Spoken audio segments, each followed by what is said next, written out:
Huwag kang tanga, huwag kang tanga, huwag kang tanga, huwag kang tanga, huwag kang tanga, huwag kang tanga, huwag kang tanga, huwag kang tanga.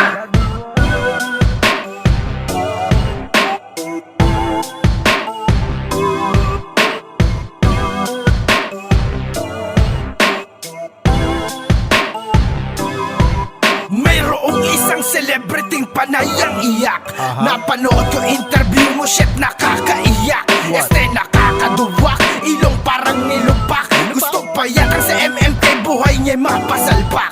Kaso shutdown na, karir mo ay top na. Naging irritable, desperado, kaya nang disback na. Tapos sa Facebook post, putang ina to ngayon nakikiusap. Tang ina mo, siraan na to ng karir, fuck your fakiusap. At ngayon nangangatok sa issue ay lumilihis sa simpleng tag kanyang pinatulan at di na nakatiis. Putang inan to, ang bobo nito, nag-PM pasikat na ba daw ako? Kahit saan daw ako'y kanya sasabayan, hubarin ko daw maskara ko. Way ko to, para malapitan ka na't basagin ang mukha. Sorpresa to, putang ina mo, kaya ismag mag-ingat ka. Ibahin mo, bobo blacks, di ako bobo, mag-isip na tulad mo. Ang iyong metapora at ang twist sa pagtakbo'y magagamit mo. Huwag kang tanga, huwag kang tanga, huwag kang tanga, ismaglas, bobo ka. Huwag kang tanga, huwag kang tanga, huwag kang tanga, ismaglas, bobo ka. Huwag kang tanga, huwag kang tanga, huwag kang tanga, ismaglas, bobo ka.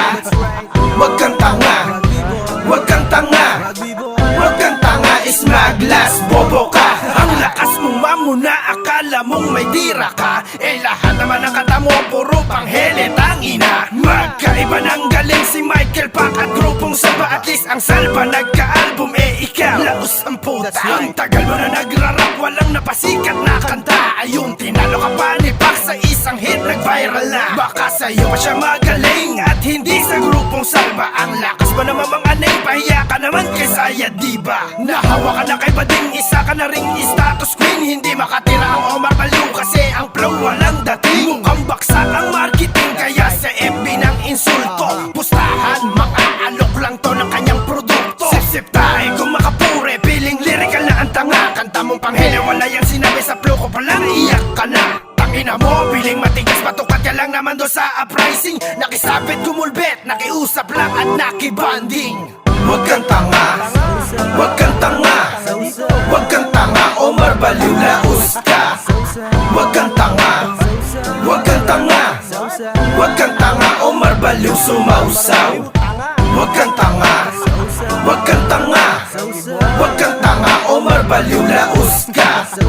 Huwag kang tanga, huwag kang tanga, huwag kang tanga, Omar Baliw, sumausaw. Ano, wala na bang benta? Kasi may pandemya. Kaya si Omar nag-post na shit para siya kumita. Laos ang kanta, kaya sa status bumira. Nag-music video na nga, pero laos talaga. Putang ina to, biglang sumasaw, eh boses betlog ka naman. High minds mo, ipalanmens ko, puro kaadikan ka naman. Oo talaga, putang ina yung lahat kayong naghihit-hitan. Isang tawag ko lang, Omar, na buwang ang bagsak nyo'y piitan. At ikaw naman rugby boy, putok na ba ang iyong views? Maraming brown na gustong sumabok sa'yo, wala nang excuse. Nakalock mode na daw ngayon ang mga magkakamukha. Si Abading, si Bonji at si Kupal na mukhang palakas. Sa Facebook hilig magdrama, eksenang mapagkumbaba. Pero sa postura ng mukha, halata namang mapangmata. Kasi ang laki na kanyang mata, improvement ay naliligo na. Kaya ngayon biglang pasiklab yung apat, nagpuwitan na.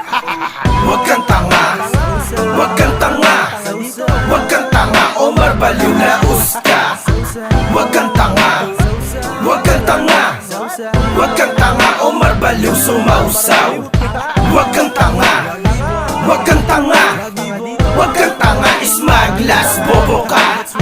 Huwag kang tanga, huwag kang tanga, huwag kang tanga, ismaglas, bobo ka. Rugby boy, rugby boy. That's right. Rugby boy, rugby boy. Rugby boy. Rugby boy, rugby boy, rugby boy. That's right. Rugby boy, rugby boy.